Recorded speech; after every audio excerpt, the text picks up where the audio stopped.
Xiao and Mei had always shared a passion for the paranormal. Their dream was to travel to the world's most haunted locations and record their experiences. But nothing could prepare them for what they would face at the Badaling Tunnel, near the Great Wall of China. Despite warnings and countless stories of spirits lingering within, the thrill of discovering something truly otherworldly was irresistible. It was just past midnight when they arrived near the tunnel, cloaked in the dense fog of the northern Chinese mountains. The air felt different here, heavy, oppressive, as if weighed down by centuries of sorrow and suffering. The tunnel loomed ahead, a black maw swallowing the faint light of their flashlights. Mei swallowed hard, gripping Xiao's arm. You really think we'll see something? Xiao shrugged, trying to mask his own fear with a confident smile. Only one way to find out. Stay close. As they stepped inside, the silence was absolute, almost unnatural. Their footsteps echoed faintly off the walls, swallowed quickly by the inky blackness. The further they ventured, the colder it became, and a strange sensation crept over them, a feeling of being watched. Xiao paused, pulling out a small notebook he had filled with notes about the Badaling Tunnel. There's one rule I read, he said quietly, his voice barely a whisper, as if speaking louder might awaken something. They say, never look directly at the spirits. If you do, they'll know you see them, and they'll mark you. Mei's eyes widened. Mark you? What does that mean? I don't know, but it doesn't sound good. She shivered, a prickle of unease crawling up her spine. The stories came flooding back to her. The tales of travelers who disappeared, drivers who claimed to see ghostly soldiers marching silently through the tunnel. And then, the worst part, those who dared look directly at them would suffer endless misfortune, or worse.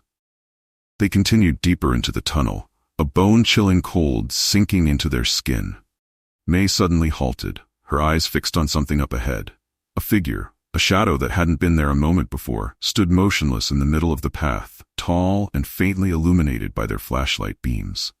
Xiao, Mei whispered, tugging at his arm, but he was staring, frozen, at the apparition before them.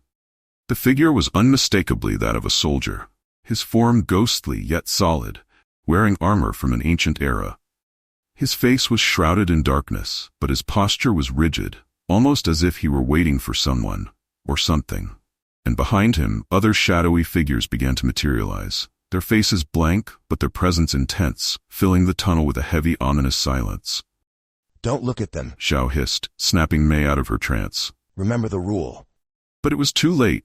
Her eyes had locked onto the soldiers.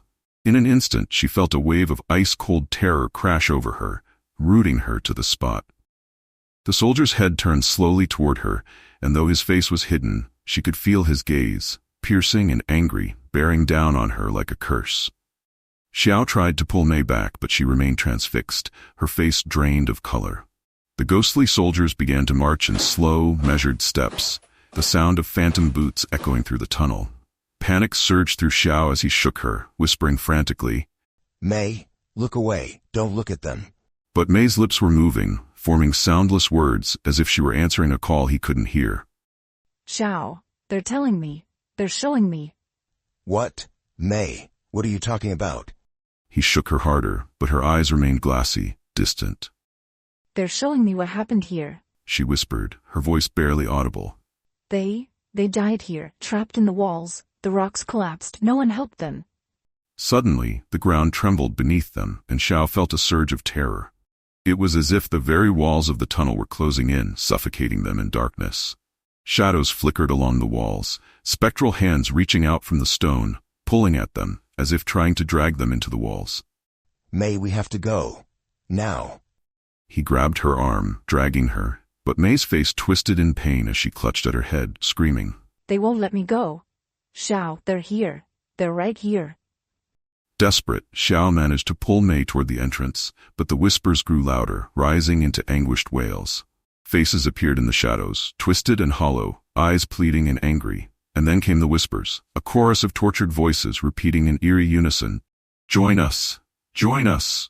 Xiao's heart pounded as he glanced back, seeing the ghostly figures marching ever closer, their faces twisted in agony. He knew he couldn't stop, not even for a second.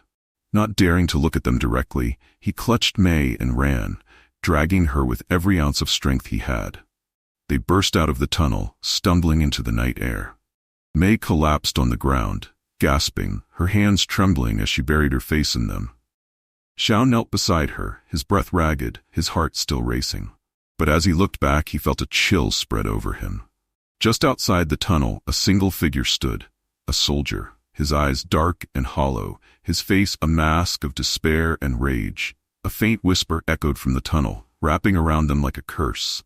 "You saw us. Now we see you, forever." Xiao shuddered, feeling as if a heavy weight had settled on his shoulders. He knew the curse of the tunnel wasn't something that would fade. They had seen too much, and now, the tunnel would never truly let them go.